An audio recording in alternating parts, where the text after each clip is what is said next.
You've also probably heard that playing an instrument helps your brain. And they did this study with twins. One twin played an instrument, one twin didn't. And the twin who played the instrument had a 64% lower likelihood of developing dementia. Wow. If you just remove your cataracts, you immediately improve your chances of not getting dementia by 30%. So I want to introduce a food that is not prevalent yet in Western culture. And it's one of the most incredible foods that has been growing in Caribbean and tropical areas of Africa for many years. It's called...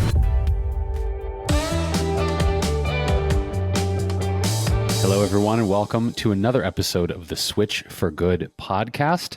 My name is Jason Wrobel. I'm here with the illustrious Alexandra Paul, and we are going to be digging into some delicious and stimulating subjects today, including circling back on a subject that we had touched upon in a previous episode where I was curious if the pesticide glyphosate was allowed in organic foods. We're going to cover that first. Then we're going to go into a listener question. We had someone request that we do a dive into brain health. So Alexandra is going to talk about some lifestyle factors, and I'm going to touch on some of my favorite foods for mental health and brain health.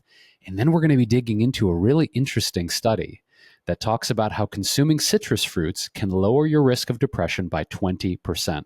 Stay tuned for all that and more, because we're going to dive in on the Switch for Good podcast. Thank you, Jason. Jason, I just had a thought. Does anybody ever call you Jason Robards by mistake because of Wrobel? No, that's a new one. That is really? Brand new one. Yeah, I've had...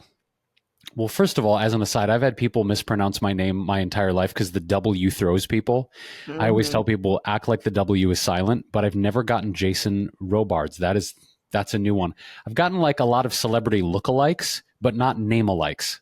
Okay, got it. For everybody who might not be familiar with that name, Jason Robards, he's an actor who's been dead for several decades now, I think, but he was a very well-known actor in the 70s and 80s. So, did you get a chance to work with him? No, I never did. Okay. No. Okay. No. So anyway, thank you for remembering about the glyphosate. That was a question that I asked you when you were talking about glyphosate on foods. I asked if glyphosate was on organic foods, and we decided we didn't really know. And it would seem like it wouldn't be, right, because of organic, and it turns out we were right. It's not supposed to be, but that it might be. And because it can get there in a few ways. It can get into our soil through just contamination from whoever was farming there before. And organics, I think the soil has to rest for 7 years and not be sprayed for 7 years for it to be considered organic. But glyphosate can persist for a long time. So you might get glyphosate in what would be considered organic soil. You can also get it from runoff from fields that are sprayed with glyphosate, right? That might be next door and things like that. Rainwater also, and through something called drift, which is when the glyphosate from a neighboring farm gets blown onto organic crops. And that's happened. And organic folks have sued farmers. I don't know if it was actually for glyphosate. I think it was Roundup is the Monsanto product that has glyphosate in it. And I think it was Roundup, actually, a Canadian farmer. Oh, gosh. I remember this case. You know what? I remember the one you're referring to. Wasn't it a Canadian farmer who had cancer as a result of the glyphosate that I recall, and I think he won, and he beat Monsanto. This was a few years ago. I think you're right, because all of a sudden I started second guessing myself, because there was also a case where a farmer who was spreading GMO seeds on his property sued his next door neighbor for having GMO seeds he hadn't paid for, because the first guy's seeds blew over onto the other guy's crops. And oh, God. Yeah. And the guy won. He won against his neighbor. The poor neighbor who just had a field next to him had to pay. Isn't that awful? Oh, I know what it was. It's because when you have GMO seeds, you can't grow anything without paying the company. The company owns the seeds essentially. And so this farmer's seeds were contaminated with GMO seeds, and the farmer didn't even really know it. And voila, got sued, and the farmer lost. So anyway, but so just all this to say that it's still important to buy organic. It's the best way to protect yourself from this pesticide and other pesticides, although it doesn't guarantee it. Well, we do the best we can. I mean, I think the thing that I always like to remind myself, and that I like to remind other people, whether it's nutrition clients in the past or people that I've done education or chefing for, is I think there's a slippery slope. And I want to mention this too, because I'm a person who still experiences this from time to time, where I get so obsessed with doing everything the right way that I don't give myself a lot of grace or room or compassion to say, okay, I'm doing the best I can, especially when, going out to eat or traveling where, in foreign countries, it's not guaranteed I'm going to find organic food everywhere I go, or especially at every restaurant. But one thing that I'm into as well is wild foods. One thing that over the years I've been dabbling in and would like to get more into is foraging and wild foods, where even in the woods behind where I'm staying here in Northern California right now, I've done enough herb walks to be able to identify like miner's lettuce and chrysanthemum and different greens I can pick. And there's blackberry bushes and there's, elderberry bushes. And there's actually so much edible food. I realize I'm getting out on a tangent here, but if we're talking about like nutrient dense food that hasn't been exposed to the pesticides we're talking about, wild foods that you find out in nature, learning how to go on a foraging walk or harvesting wild foods is one of the most fun and interesting things you can do. And I'll often like pick some of that stuff and come home and make a salad with it or put it into an existing recipe. So for anyone who wants to get into that side of things, if you really want to avoid pesticides, look at wild grown foods that are out there in nature. It's awesome. But we can't just eat everything that is out there, right? Some things might be poisonous, so we have to be careful. Yes, and that's why when I've investigated this, I've always gone on a nature walk with someone who's an herbalist or someone who is native to the area who knows, okay, take some photos or video. That's okay to eat. That's safe. That's nutrient dense. That thing over there that looks like the safe thing is not the safe thing. So rather than relying on Google or ChatGPT, I would highly recommend having a human to guide you through that type of experience. Good, thank you. I tend to, if I see a berry on a tree, I tend to want to eat it. And Ian is always like, don't do that, Alexandra. And I say to him, well, I don't think it would be here, because we live in a town. I don't think it would be here if it was poisonous. He's like, you don't know. Yeah. It's probably a safe bet to approach with an abundance of caution. Yeah, until you know exactly what it is. You're so right. You're so right. So we had a question from a listener about brain health and how to keep our brain healthy into old age. Now, I interpreted this as keeping our brain dementia free, but I heard you say something about mental health too, which I did not didn't think of that first. And it might be because I'm so involved with my mother who is dealing with dementia that I went right to that.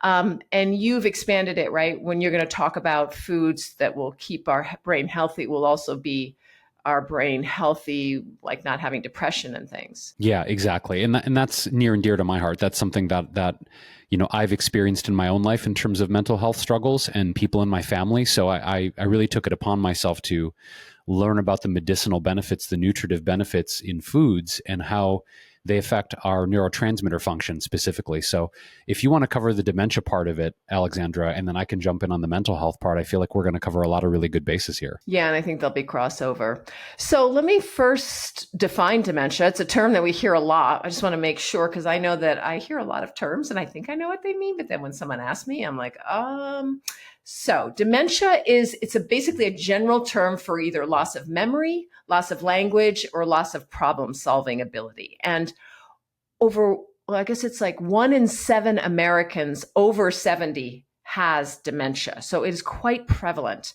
Now, it can be caused by lifestyle or genetics, and we're going to discuss ways that lifestyle can help you avoid dementia.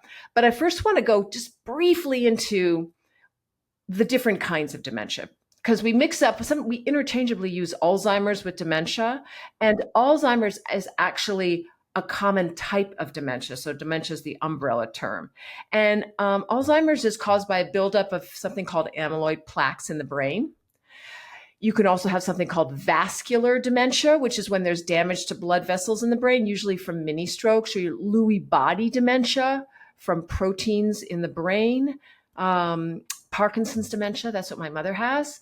And there's others. There are many kinds of dementia. So there's quite a few things we can do to improve our brain health so that we don't have to deal with dementia as we get older. First of all, avoid alcohol. And don't smoke.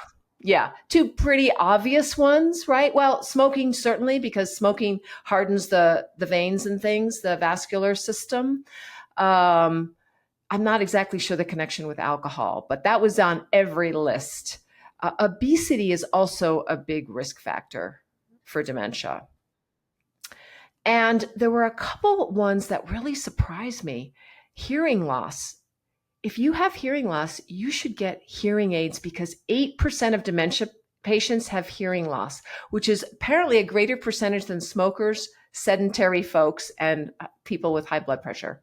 So it strains the brain to not hear or to try and hear. Oh. And MRI tests have shown that hearing loss atrophies the brain.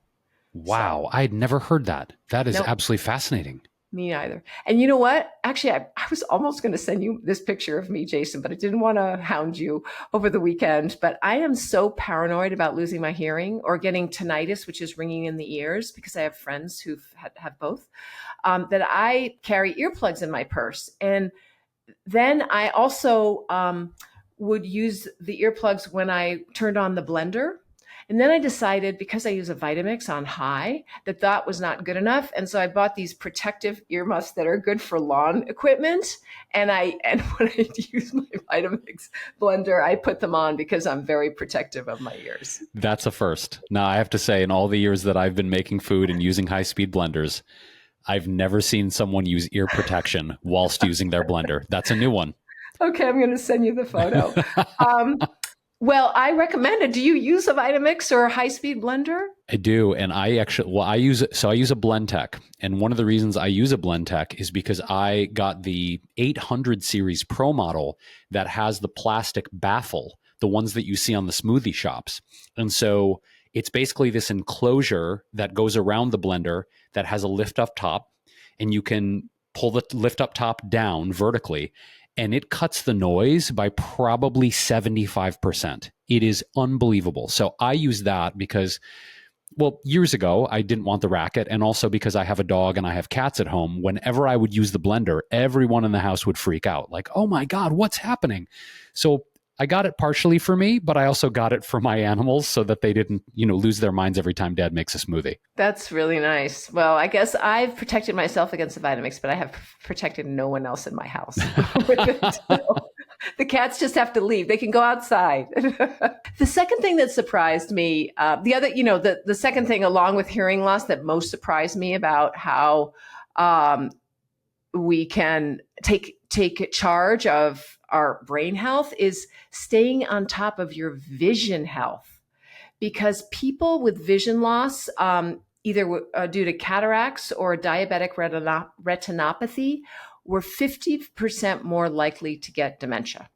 Now, I got why diabetic retinopathy might have something to do with, dementia, because it comes with diabetes, which can harden your blood vessels, and it's really hard on the blood vessels. That's why sometimes people have to lose a limb, et cetera, when they have advanced diabetes. But having your cataracts removed, improving your chance of not getting dementia, is pretty amazing. By 30%, if you just remove your cataracts, you immediately improve your chances of not getting dementia by 30%. So it could also be another theory about why, because they're not exactly sure why the link is here. It could be because when people with hearing loss and vision loss, they tend to get socially isolated and depressed. And so if you get socially isolated or depressed, both those are associated with dementia. So they don't know if it's the physiological versus sort of the social or relational factor, or it might be both. They just don't know. Interesting. Yeah, okay. They don't know. Vitamin D. One study found that people with low levels of vitamin D had 53% increased risk of developing dementia. And maybe you talk about this when you talk about foods. And people who were severely deficient, they had a 125% increased risk. That this is comparing it to people with normal levels of vitamin D. And when it came to Alzheimer's, people with lower vitamin D had a 70% increased risk of getting dementia. And if they had a severe deficiency, it was 120% increased risk. So make sure your vitamin D levels are good. Get them checked when you next go to the doctor. And we talked about diabetes. It's really important to manage your diabetes and also to keep your cholesterol low. This is all about blood flow to the brain and also making sure that your vessels are healthy. We talked about glyphosate. Well, lowering your exposure to air pollution is also supposed to help, and kind of makes sense why that would be. I would imagine different kinds of air pollution affect us differently. Exercise. Exercise regulates blood sugar levels, and high blood sugar damages brain cells. So it's very important to keep your blood sugar levels at a good level. Exercise increases blood flow to the brain, which is important, and it helps clear out waste accumulation in the brain. It also increases muscle contractions, and those muscle contractions secrete proteins and hormones that they think get to the brain and make it work better. Now, there was this one study that showed that just 35 minutes a week of exercise, moderate to vigorous, reduced dementia by 41%. That is a lot, because 35 minutes of moderate to vigorous exercise a week is just 5 minutes a day. If you go hard on those 5 minutes, though, Alexandra, you can make it count. You just got to go really hard on those 5 minutes. Well, it says moderate intensity. So moderate means that you can talk, but it's not that easy. Okay. And but it's moderate to vigorous. So I would imagine vigorous would be better. Vigorous means you can just kind of grunt. You can't really get out any kind of full sentence or very comfortably at all. Now, yes, you're right that probably the harder we work, the better, because each time the more you exercise more, the risk got lower, these studies showed. So somebody who exercised 140 minutes a week had a 70% lower chance of getting dementia. So these are big numbers, that we can really take control of in our life starting now. Now, another one that's kind of self-evident is, protecting yourself from head injury. So hitting the ball in soccer is bad. Playing football will raise your risk. You should wear a helmet when you ride a bike or ski. So that's really important. Learning new things and skills. We've heard that. Have you heard that, Jason? I have, and I'm trying to take that on in my life as well by choosing to be willfully uncomfortable, yet excited about trying new things. I think it's interesting. I want to hear more about this because I'm taking this on where I don't get stuck in a rut with the same old stuff. So I'm curious to hear more about this. Well, apparently the reason it's helpful is that it increases the neural pathways in the brain, which means that you have more in reserve if some of your brain's not working well. So your brain will still function well because it has so many neural pathways. It doesn't matter if it loses some. The kind of learning, I've heard no, puzzles aren't good. Yes, puzzles are good. All that stuff is below. Blah, blah, blah. We do puzzles. My husband and I, we do 4 puzzles a day. They're not the puzzles that, we used to do when we were kids where you had to, what are those called? Those ones that make a picture? I don't know. Those are called puzzles, I guess. Oh, I don't know. I was thinking Mad Libs, but that's not what you're talking about. Mad Libs. No, Mad Lib would be fine. Okay. Mad Lib would be fine. But it's any kind of puzzle is good for you. But what Ian and I do are puzzles online, Connections, which is through the New York Times, Wordle through the New York Times. I love Wordle. You like Wordle? Oh, I love Wordle. So you might like Quordle, which is 4 Wordles. And it's not a New York Times thing, but it's called Quordle, Quordle. And we do that one too. And then we do something called Worldle, which is not a New York Times at all. It's from France, actually.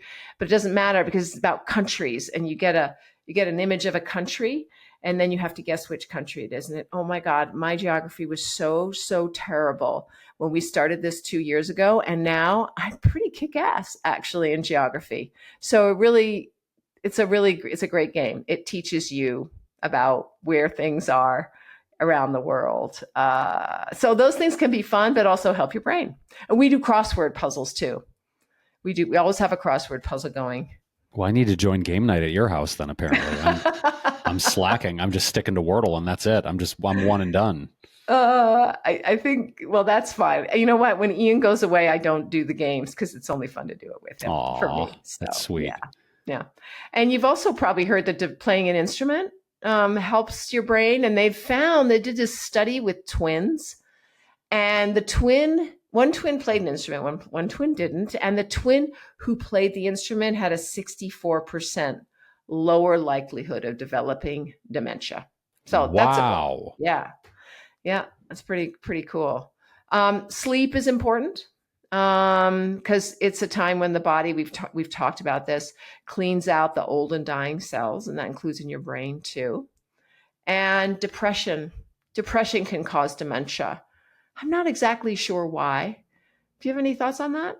I don't. I mean, that's something, though, that I want to follow up on because what I'm going to be covering in terms of the foods that I recommend are really more about mental health and neurotransmitter function. So I would be curious, maybe we'll put a pin in that for an upcoming episode to see if we can learn more about the link between depression and dementia, because that's my first time hearing that. But I wonder if it's related to like low neurotransmitter function.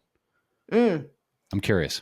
Oh, and that might low neurotransmitter function is a cause of dementia. I'm curious. I've never heard that, but now I'm very interested in finding out more about that. They're pretty sure it's partly at least linked to your social life. So being socially active engages your brain by accessing all these different thinking, memory, social interaction, all these networks in your brain. So it does the same thing as puzzles and music do, which it builds this cognitive reserve that you can access if the other parts of your brain start to not work so well.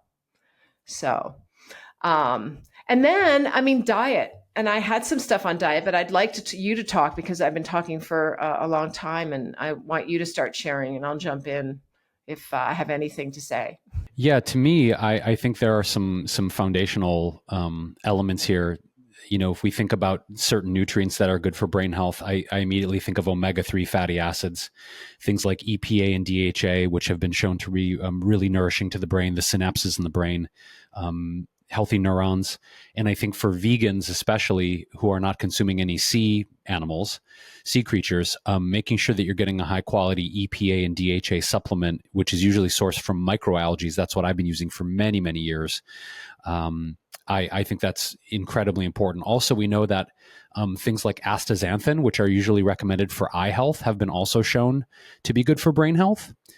B complex vitamins. I think I may have mentioned methylated B vitamins in a previous episode for people that have the MTHFR gene mutation.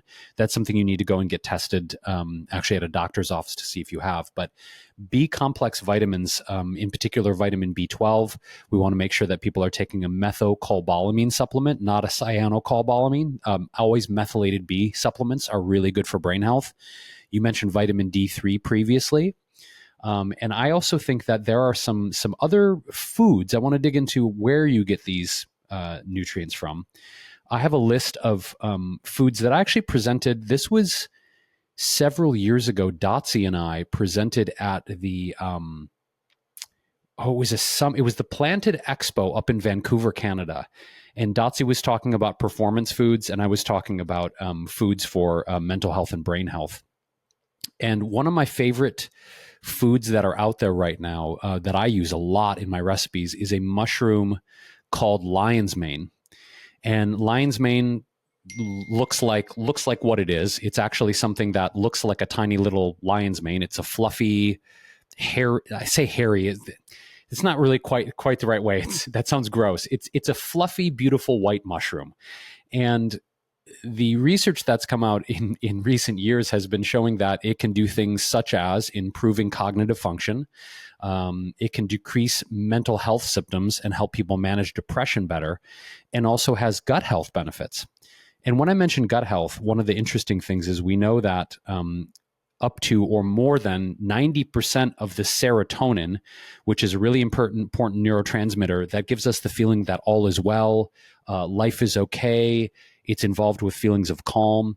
When we have really healthy gut flora, our guts can make up to or more than, depending on the research you look at, 90% of the serotonin. So we know that there's a gut-brain connection. But when we talk about lion's mane, it has anti-inflammatory benefits as well, which can help with stress and also work as an antidepressant. So there was a 2018 study that showed that lion's mane in this research showed changes of behavior like appetite, nervous system behaviors, procrastination triggered by high stress were alleviated with lion's mane as an alternative therapy. So lion's mane has this very unique ability, along with other medicinal mushrooms like reishi mushroom, chaga mushroom, to pass the blood-brain barrier, which is very cool. So with this research, they found that lion's mane specifically, out of these medicinal mushrooms, may have the ability to increase neurogenesis in the hippocampus. Now, if you talk about dementia, Alexandra, the hippocampus specifically is related to learning and memory. So neurogenesis is a term that means it's your brain's way of forming new connections, new thoughts, new ideas, recall, and memory.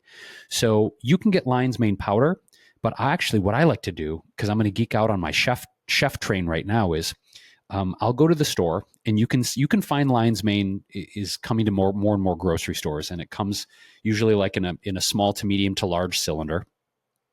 I will do some veggie broth, or for people that do oil, no judgment here. You basically put it in the pan, and you pan fry it for a few minutes on each side, and you can press down with a wooden spoon. You can press down with even like a glass jar. You want to flatten it though. And the natural water in the lion's mane will start to cook itself in the pan. And I'll flip it over and brown it on each side. And then I'll either make a homemade barbecue sauce or find like a low sugar, low sodium organic barbecue sauce, put that in the pan. And then it comes out like meaty tenderloin. It's wild. I've served it to so many people. And I'll do some roasted potatoes, a little bit of green beans or some broccolini. And the last person I served it to said, this tastes like pork tenderloin. They said, I cannot believe how much it tastes like meat. So not only do you get the benefits for the blood-brain barrier, and like we said, the neurogenesis in the hippocampus, the antioxidants and the lowering of inflammation, but for people that are skeptical about plant-based food, tasting like the things that they're used to, lion's mane, I have seen it convert people. They can't even believe what they're tasting. I've used it for fajitas. I've used it for tenderloin. You got to try it. It's amazing. You know what? I see it in my health food store, so I need to buy some. Yes. And it's so easy. It's just so easy to cook. A lot of people get intimidated by it. They get intimidated by these medicinal mushrooms, but the health benefits are incredible. And again, for people that are transitioning or miss a heartier, denser, meatier-like texture, lion's mane is awesome. The second thing I want to mention is a spice called turmeric. So turmeric is traditionally used in Ayurvedic Indian cooking. It's a rhizome of a native Asian plant, has been used for thousands of years in cooking. And the active ingredient in turmeric is a compound. It's actually a polyphenol called curcumin, which has both antioxidant and anti-inflammatory properties, meaning antioxidant, it helps to scavenge the free radicals and decrease oxidative stress in the body. So turmeric is rich in these phytonutrients. It helps to neutralize the free radicals from things like air pollution and helps to shield healthy cells from damage. So they've looked at research saying, okay, turmeric has been shown to actually help with things like cancer and heart disease, and also inflammatory conditions like arthritis and joint disorders. I realize we're moving away from brain health now a little bit, but there's many, many, many benefits. And so when we see people looking at these anti-inflammatory benefits, when you have inflammation in the brain, that can help. It also, going back to eye health, Alexandra, helps to remediate degenerative eye conditions. helps to regulate metabolic syndrome, arthritis, high cholesterol. So again, it seems like the big thing here is inflammation. So if there's any brain inflammation, things like that, it can help with that. Now, the thing I want to mention about turmeric, one way that I like to use it is to make a golden milk. So I'll take some sliced turmeric root or some powdered turmeric, some black pepper, a little bit of coconut milk, some coconut sugar, cinnamon, a little bit of cardamom, and put that over a stovetop with also a little bit of diced fresh ginger. And I will just make a golden milk on the stovetop in the morning. And it's so warm and comforting and tastes delicious. And that's one of the best ways. The other thing too is we know that by adding black pepper to turmeric is one way to unlock the ultimate potential of the curcumin. So some people say you also want to combine it with a soluble fat, like a coconut oil. I don't know. I've seen some mixed reviews on that, but I do know for sure that black pepper is something that you want to include if you're going to be cooking or making turmeric. Did you know that as we age, our bodies produce less collagen? This vital protein that keeps our skin firm and supports muscles and joints starts to dwindle, leaving us with a few more laugh lines and a bit less bounce in our step. But there's good news. Yes. With Veg Vegan Collagen, you can naturally replenish this essential building block and get your glow back. Through innovative extraction techniques from nutrient-rich broccoli and carrots, they've crafted 100% plant-based collagen that effectively reduces the signs of aging. It supports skin hydration, enhances joint flexibility, and strengthens hair and nails, so you can look and feel fabulous. And the best part, there are no chemicals, no preservatives, and absolutely no animal products, just pure plant-based goodness. So stay youthful, stay active, and choose Veg Collagen. Elevate your daily routine and let nature help you shine from the inside out. You're just gonna go to vegnutrition.com. That is VEDGE nutrition.com and use code S, the number 4G for 30% off. Right? You got it. One more time, vegnutrition.com and use code S4G for 30% off your order. Now, back to the episode. Oh, that's great. And I read that a study from Japan found that green tea will really help. What they found was that people who drank more green tea had fewer white matter lesions in their brain, which is, one of the ways people get dementia. Wow, interesting. Yeah. Well, that's good. I drink a lot of green tea, so that's awesome. And it could be the antioxidants in the green tea. Yeah.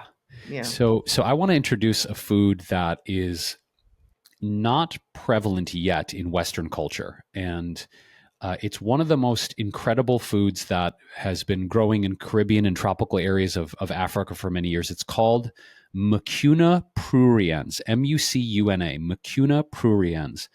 And they've been using this in Ayurvedic medicine for many, many years. And it's also known as the velvet bean. So the main way that this helps with brain health is Mucuna pruriens naturally contains something called levodopa, also known as L-dopa. And at highest concentrations, you can get up to 7% L-dopa content in the Mucuna pruriens, and it comes in powder form. You can find it at health food stores or order it online. And the L-dopa is a precursor to things like tryptophan in the brain. And it's one reason why Mucuna and L-dopa have been used for many years in the treatment of Parkinson's disease, which is very interesting. So this velvet bean contains protein, essential fatty acids, and essential amino acids. And interesting as they go into treatments for Parkinson's disease, as I mentioned, L-dopa, I'm sorry, not tryptophan, it's the precursor to dopamine rather. And dopamine is a really important neurotransmitter in brain health that is not only necessary for motor skills and coordinating our body movements, but also things like learning, increasing motivation, and regulating our moods. Dopamine is so important.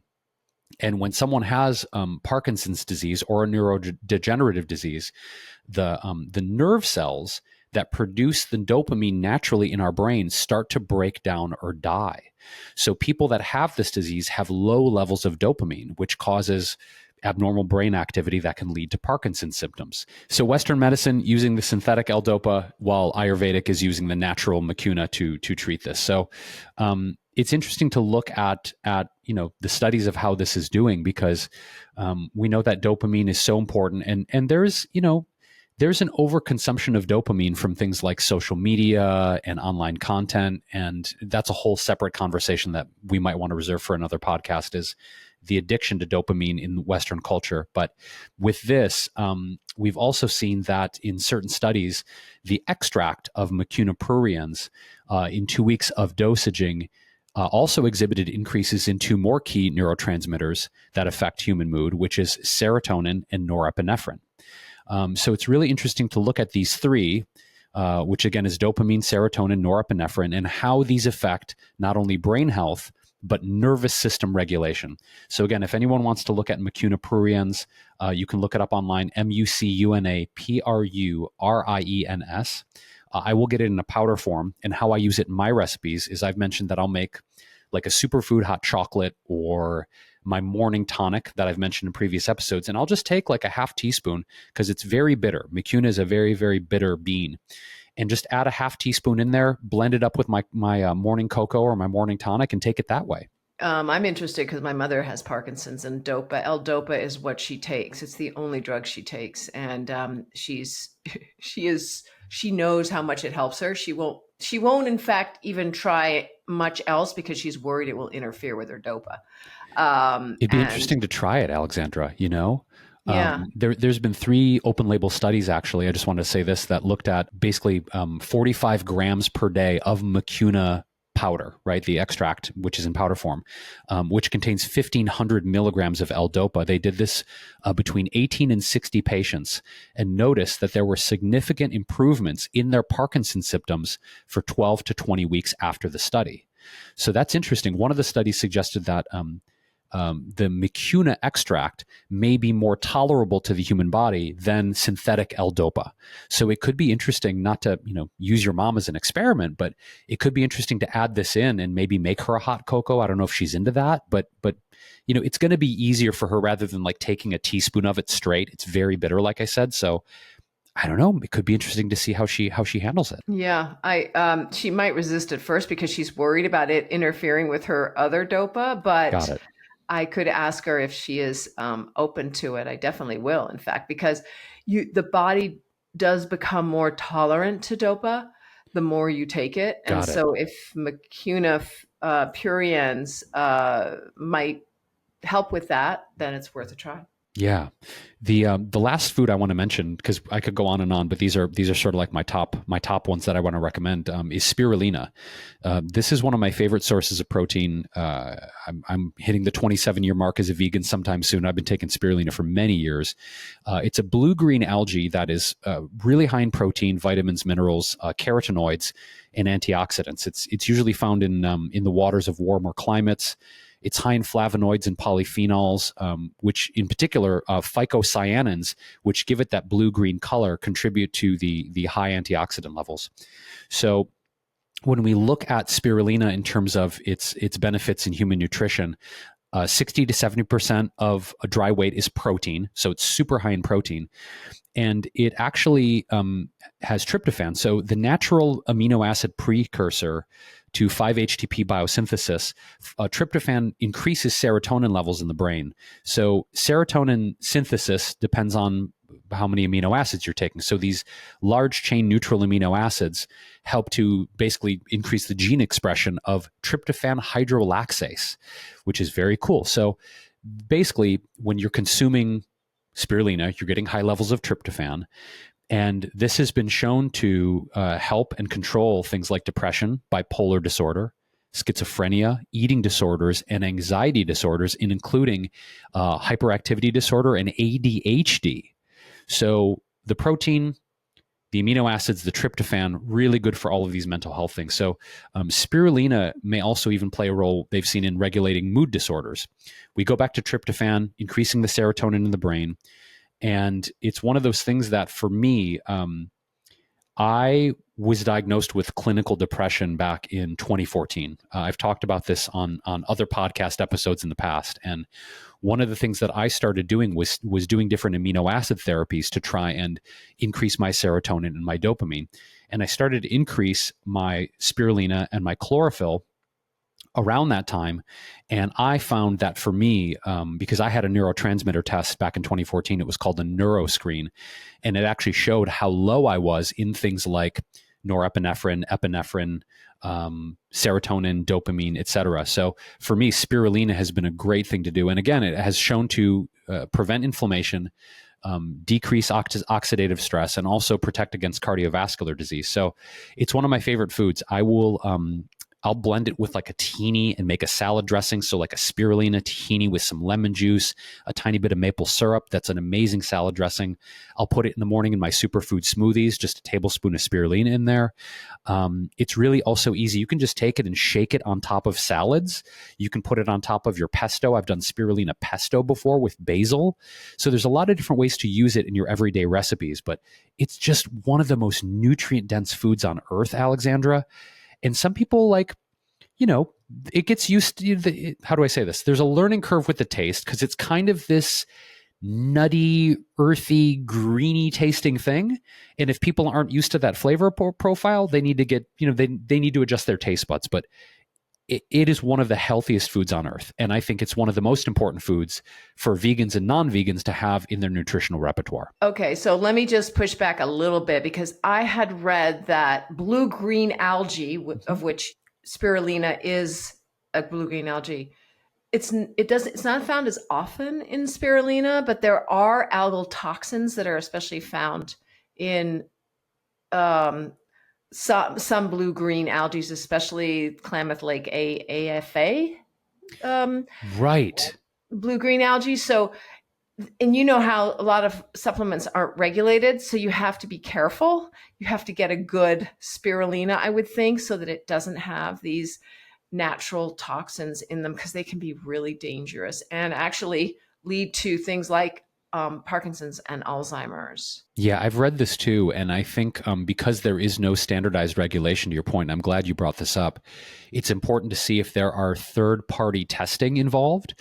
And to your point, when you go to the grocery store, like many supplements or superfood products, they come from a variety of different places. And there's a lot of lack of regulation in foreign countries. So I wanted to say this, where a lot of chlorella and spirulina is grown. Chlorella is another blue-green algae, high in protein, antioxidants, etc. When you're getting it from places in Asia particularly, there's no regulation there in terms of third-party testing. Not in every single case, but when you turn over the label, I think it's also important to do that research and see if there's been some sort of testing done because yeah, I feel a little sketched out when I look at the back of the package and I'm like, where is this sourced from?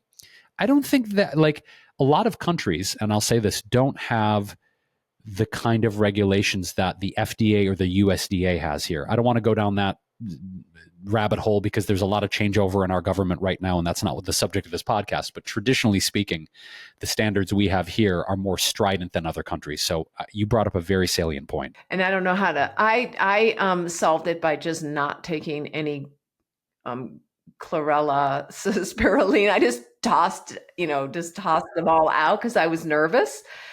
But and by the way, just to reiterate, it's sometimes in spirulina, not as often as the Klamath Lake, a kind of blue-green algae. But anyway, yeah, and it's just something to watch out for. And I know that there are spirulina and chlorella farms now that they have in indoor enclosed spaces that apparently can minimize, depending on how it's grown, the risk of the kind of dangerous bacterial contamination you're talking about.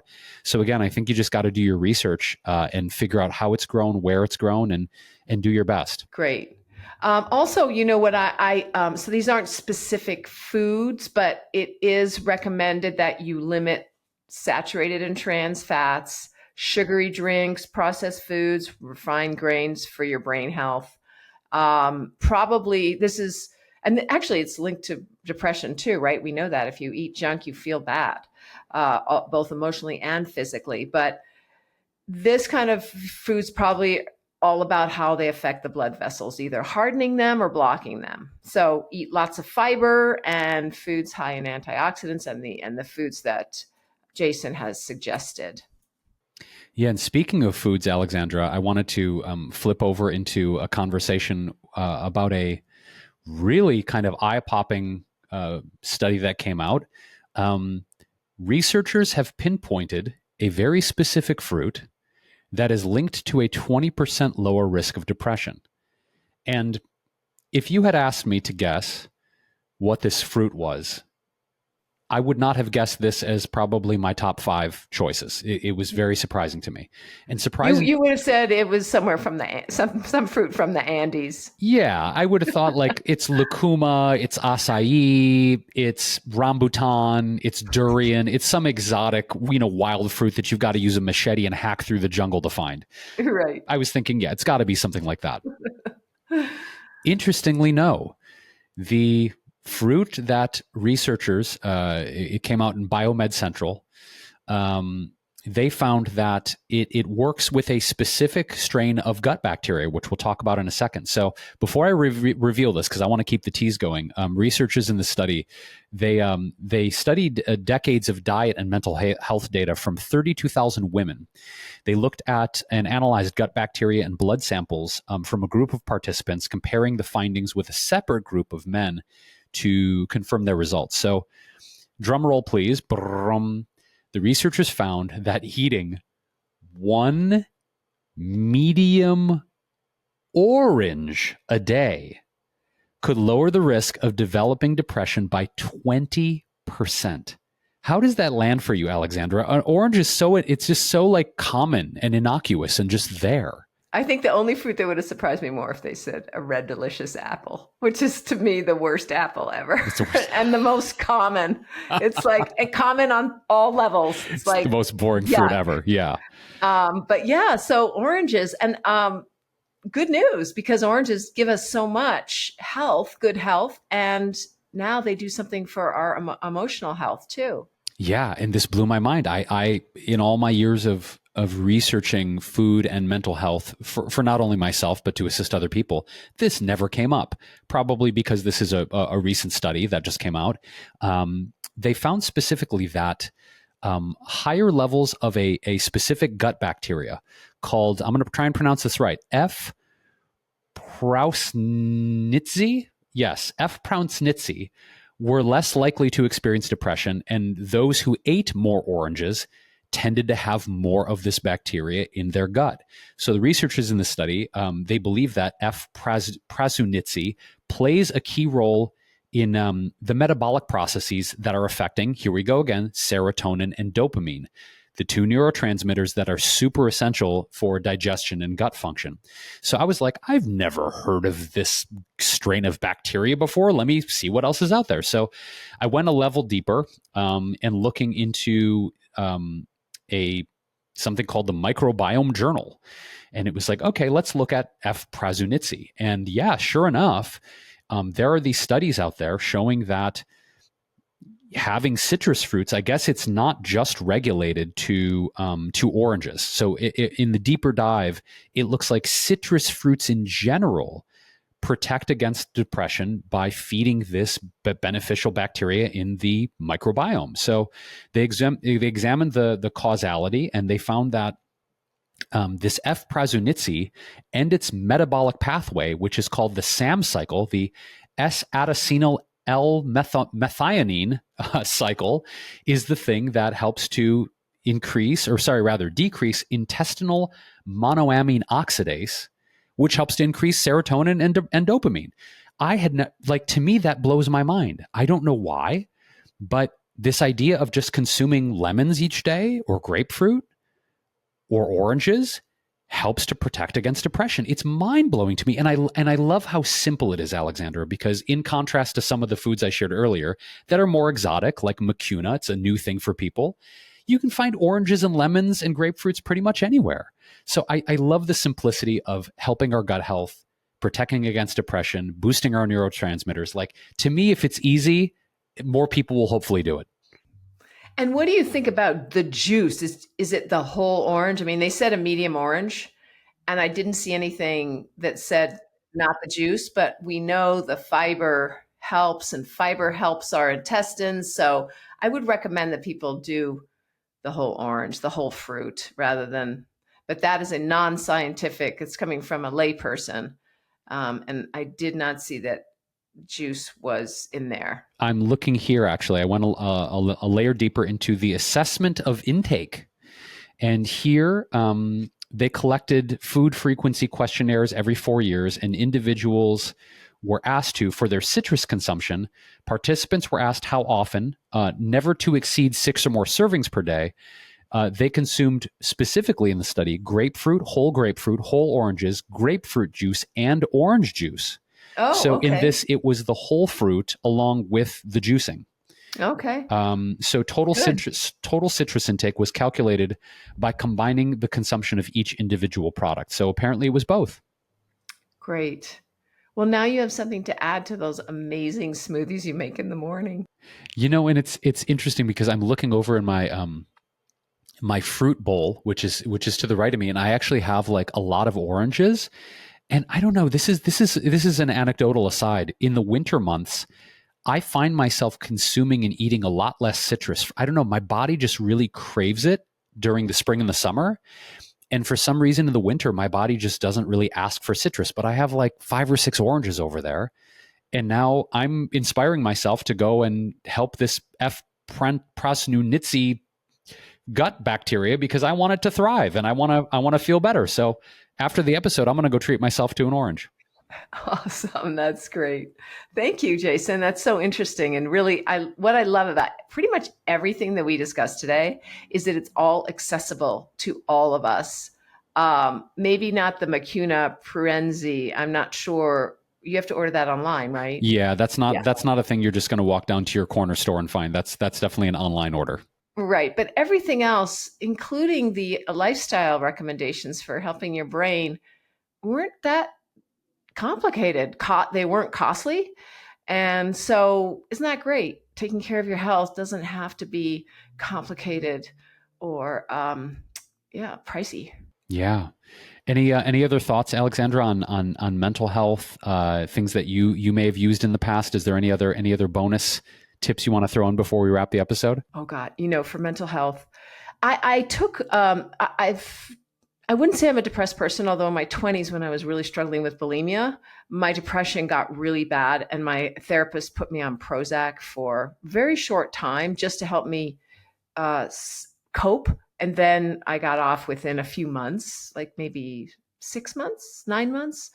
And so for me, my mental health, what is it? Tool is exercise. Mm-hmm. Yeah. So if I exercise regularly, then I feel good. Yeah. It's like, so that's what I do.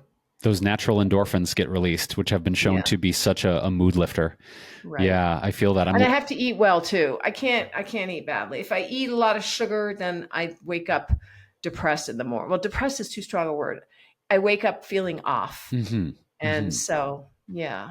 Cool. Thanks for those tips, Alexandra. And to you, dear listener, dear watcher, dear fan of the Switch for Good podcast, if you have any questions or requests or things that you'd like Alexandra and I to cover on future episodes, you can email us.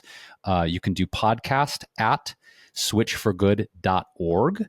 You could also email us info@switchforgood.org, whichever you prefer. And that's the numeral 4, switch numeral 4 good, like the sign behind Alexandra's head if you're watching this on YouTube. And if you want to take an even deeper dive into the recipes, the research, and the resources we have to help you thrive on a dairy-free, plant-based lifestyle, we have so many resources on our website, switchforgood.org. We're also all over Instagram, LinkedIn, YouTube, and Facebook. You can find great videos there, the latest research, the latest studies, everything that we're doing in the world to help us create a compassionate, healthy, ethical, thriving planet for humans and animals. Please dive in, follow us at Switch for Good. And Alexandra and I will be back soon with another episode of the podcast, so stay tuned.